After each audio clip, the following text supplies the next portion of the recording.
अस्सलाम वालेकुम beautiful people, welcome back to my channel. और मेरी दुआ है कि अल्लाह ताला आप सबको अपने अपने घरों में ठीक ठाक खुश आबाद रखें और अल्लाह ताला हम सब की तमाम जायज़ हाजात पूरी फरमाएं, आमीन। ये वाला व्यू मुझे बहुत ज़्यादा पसंद है। वैसे तो ये गर्मियों का है, लेकिन सर्दियों में अब हमें इस तरह का सब्ज़ा देखने को नहीं मिलेगा। ये वाला मास्क जो आपको नज़र आ रहा है एलोवेरा पील ऑफ मास्क है ये वाला, और इसका जो टेक्सचर है वो मैं भी आपको दिखाती हूँ कि ट्रांसपेरेंट सा है। ये देखिए इस तरह की इसकी जो कलर है। और वैसे तो एलोवेरा के जितने भी जेल होते हैं, मास्क होते हैं, वो गर्मियों में बेस्ट रहते हैं जब आपकी स्किन जो है वो सन बर्न हुए होते हैं, जब बहुत ज़्यादा लू चल रही होती है। लेकिन कोई ज़रूरी नहीं होता कि अगर आप एक चीज़ गर्मी में यूज़ करते हैं तो आप वो सर्दी में यूज़ ही नहीं कर सकते। और आपको पता है कि यहाँ पे गर्मी जो है वो बुराई नाम ही आती है।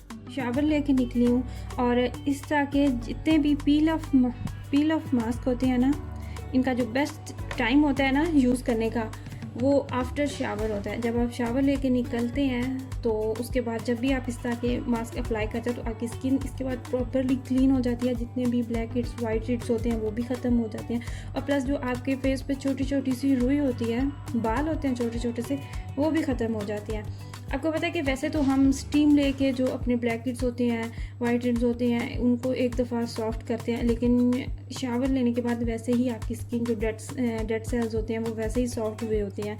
तो फिर इस तरह क्लीन करने से आपकी स्किन जो है बिल्कुल नीट हो जाती है। तो ये रहेगा 15 से 20 मिनट इसको मैं रखने के बाद, स्किन को क्लीन करने के बाद मैं एक दफ़ा रोज़ वाटर से अपनी स्किन जो है उस पर स्प्रे करूँगी फेस पे, और उसके बाद फिर मैं सनस्क्रीन अप्लाई कर लूँगी। इस तरह के जो मास्क होते हैं ना, या कोई भी रेमेडी होती है, हम हाउस वाइफ इतनी लेज़ी होती हैं कि टाइम ही नहीं मिलता। और टाइम मिले भी तो हम बैठे होते हैं तो चलो सुस्ती कर देते हैं। बड़ी मुश्किल से हमें ना अपने लिए इन चीज़ों का टाइम मिलता है। तो खैर हफ्ते में एक आध दफ़ा तो ज़रूर करनी चाहिए। और अगर 2 दफ़ा आप ये नहीं भी ये अप्लाई कर सकते तो मतलब आपका दिल ख़राब करना हरगिज़ नहीं है। बस ये मैं इसलिए आपको दिखा रही हूँ कि अच्छा, अभी मैंने जो मास्क आपको दिखाया था वो शीट मैंने रिमूव की है।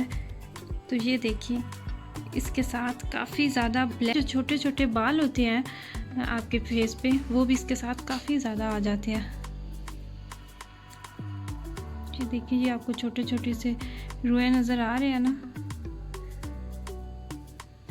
तो ये सिर्फ़ और सिर्फ मैंने शावर लेने के बाद, कुछ भी मैंने स्टीम नहीं ली थी, वरना आपको पता है कि पहले आपको स्टीम लेना पड़ती है। तो ये देखिए, कहने का तो हम कहते हैं ना कि ब्लैक हेड्स, लेकिन आप देखें कि स्किन जो होती है हमारी उस पर वाइट हेड्स बहुत ज़्यादा होते हैं। मास्क अप्लाई करते हैं तो हमारी स्किन प्रॉपरली क्लीन हो जाती है। ये देखिए इस पर ये इतनी गंदी हुई पड़ी है ना शीट। रिमूव कर रही थी ना तो मुझे वैक्स जैसी फीलिंग्स आ रही थी लिटरली। तो अभी मैं जो है वो ठंडा ठंडा रोज़ वाटर जो है उसका स्प्रे करती हूँ।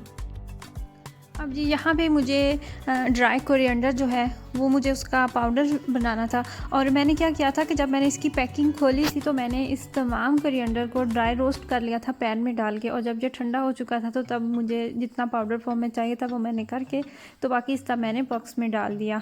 और साथ ही जो मैंने चाय अपने लिए वो भी बनने के लिए रख दी है। और जब तक मैं ये वाला काम ख़त्म करूँगी तो मेरी चाय जो है वो भी रेडी हो जाएगी।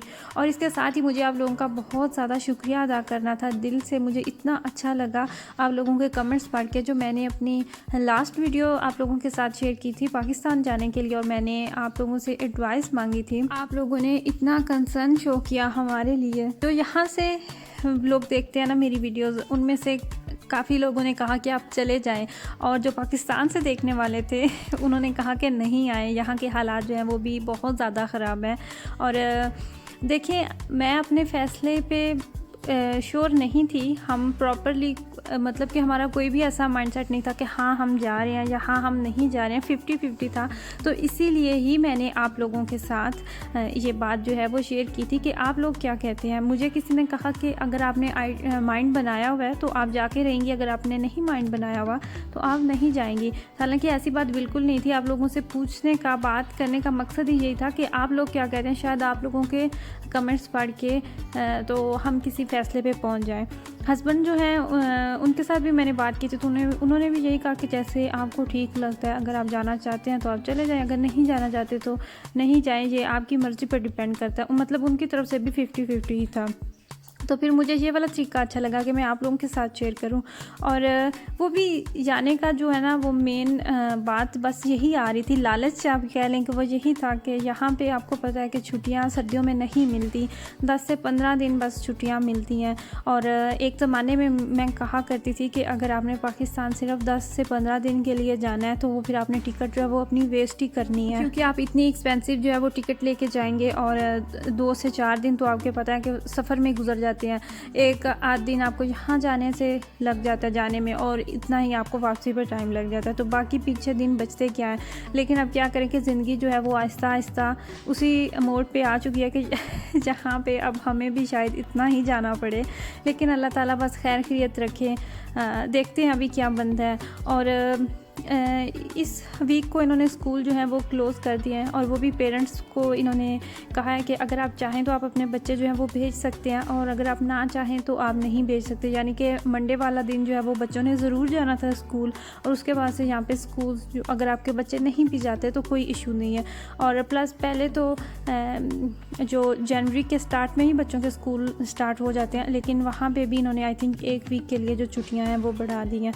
और अगर अभी हम देखें तो आज की जो डेट है, आज 15 दिसंबर है, और पीछे 9 को बच्चों ने वापस आके स्कूल भी जाना है। और आप ये कह लें कि एग्जांपल अगर हम अभी ही टिकट जो है वो बुक करवाते हैं, सिंगल कोई बंदा जा रहा हो तो फिर उसको तो इतनी पैकिंग का और इतना सारा नहीं होता मसला। और कम से कम हमें 1 वीक के लिए जो मुझे लगता है कि गैप जो है वो ज़रूर चाहिए। 1 वीक के लिए ना भी हो, 3 से 4 दिन जो होते हैं वो तो मस्त चाहिए। और फिर इतने दिन यहाँ पर लग गए, फिर 1-2 दिन सफ़र में और फिर वही वापसी पे। लेकिन जो बात है ना वो घूम फिर के उन्हीं 10-15 दिन पे आके ही रुक गई है। तो फिर हमने ये सोचा कि इतना ज़्यादा वो ख़ुद पे बोझ डालने की बजाय, और एक तो फिर आप जब 3 लोग जाते हैं तो उनकी टिकट्स जो होती हैं वो भी उनका भी काफ़ी ज़्यादा एक्सपेंसिव हो जाती हैं। ऑलमोस्ट 2 से 3,000 यूरो तक जो टिकट्स की कॉस्ट होती है वो चली जाती है 3 लोगों की। और दिसंबर में और छुट्टियों का जो भी सीज़न होता है, आपको पता है कि टिकट्स जो होती हैं वो मज़ीद एक्सपेंसिव जो हैं वो हुई होती हैं। और फिर जब आप बच्चों के साथ जा रहे होते हैं तो आपका ये दिल होता है कि आपकी जो सर्विस है वो भी अच्छी हो जाए।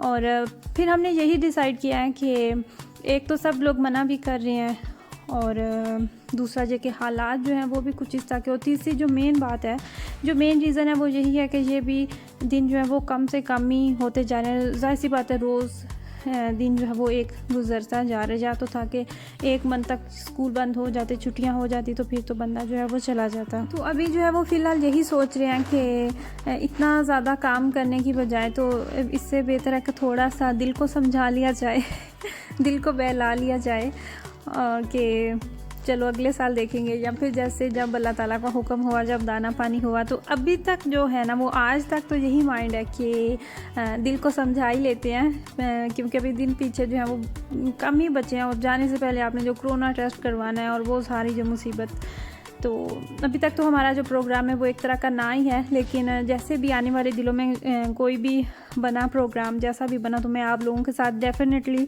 ज़रूर शेयर करूँगी। जितने भी व्लॉगर्स हैं ना उनके बारे में एक बात जो मिसअंडरस्टैंड की जाती है, मशहूर है बदनामे ज़माना है वो, कि अगर कोई भी अगर बात अपनी वीडियो में शेयर करते हैं या कुछ भी एडवाइस मांगते हैं तो उसका यही मतलब है कि हम सिर्फ़ और सिर्फ व्यूज़ लेना चाह रहे हैं, बजाय ये सोचने के कि हो सकता है किसी बंदे को सच में ही ये मसला हो, या वो सच में ही आप लोगों से एडवाइस चाहता हो।